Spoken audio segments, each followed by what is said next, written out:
France, l'unité syndicale de la SNCF se fissure sur la poursuite de la grève manifestation de cheminots à Lyon le 9 avril 2018.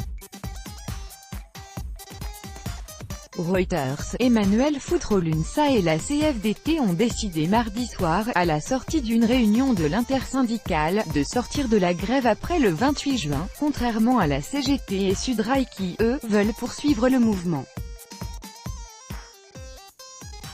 Lors de la réunion de mardi soir, les syndicats ont acté leurs divergences. Les deux syndicats réformistes l'UNSA et la CFDT n'ont pas jugé utile de continuer la grève au-delà du 28 juin.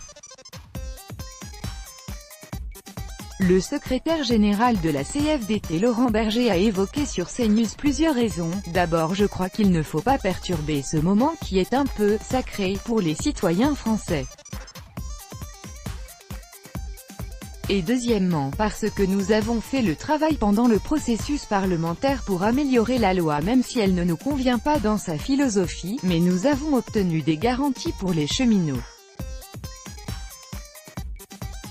Nous prenons acte aussi d'une avancée dans la branche, dans la concertation pour construire la future convention collective du ferroviaire. Et cette semaine, la SNCF discute avec nos cheminots pour regarder également quelles sont les avancées nécessaires. Cette division syndicale semble ne pas perturber Laurent Brun, secrétaire général de la CGT Cheminots. C'est une division sur le calendrier. Ma foi, chacun assumera ses positions vis-à-vis des cheminots et puis gérera à sa manière la suite de la bataille. Puisque de toute façon à partir du moment où tout le monde est mécontent de la réforme, il faudra bien qu'il y ait une suite à la bataille, a-t-il estimé sur France Inter. La CGT, premier syndicat de la SNCF et Sudrail, la troisième, veulent donc poursuivre la grève cet été. Ils n'ont pas encore fixé les dates de la mobilisation. L'hypothèse du 6 et 7 juillet qui coïncide avec les premiers départs en vacances est sur la table.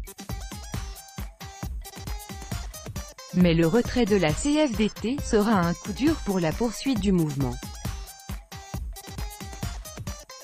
Même si la CGT et Sudrail constituent la majorité, la CFDT est le syndicat le plus représenté chez les conducteurs. Ces derniers ont été les plus grévistes ces 3 derniers mois.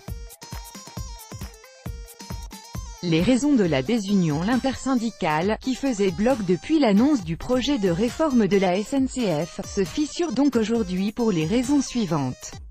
La CFDT et l'UNSA estiment qu'il y a un essoufflement de la grève, donc il n'y a plus de raison de continuer. Les deux syndicats réformistes considèrent qu'ils ont obtenu des avancées avec les amendements dans la loi de la réforme de la SNCF adoptée par le Parlement. La CGT et Sudrail, eux, estiment qu'il faut tout réécrire.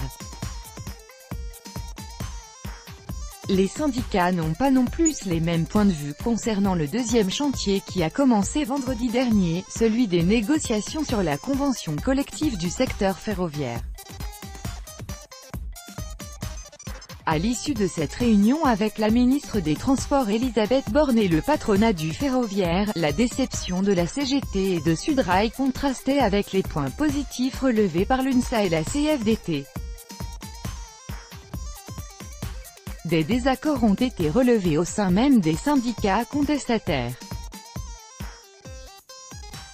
La CGT avait surpris la semaine dernière en annonçant la poursuite de la grève pour cet été. Cela a suscité des critiques de Sudrail qui ne comprenaient pas une telle décision prise unilatéralement et sans concertation au sein de l'intersyndicale. Enfin, du côté du gouvernement la situation est claire, la réforme de la SNCF a été adoptée par le législatif et elle va être appliquée. La ministre des Transports accuse la CGT de faire une grève politique.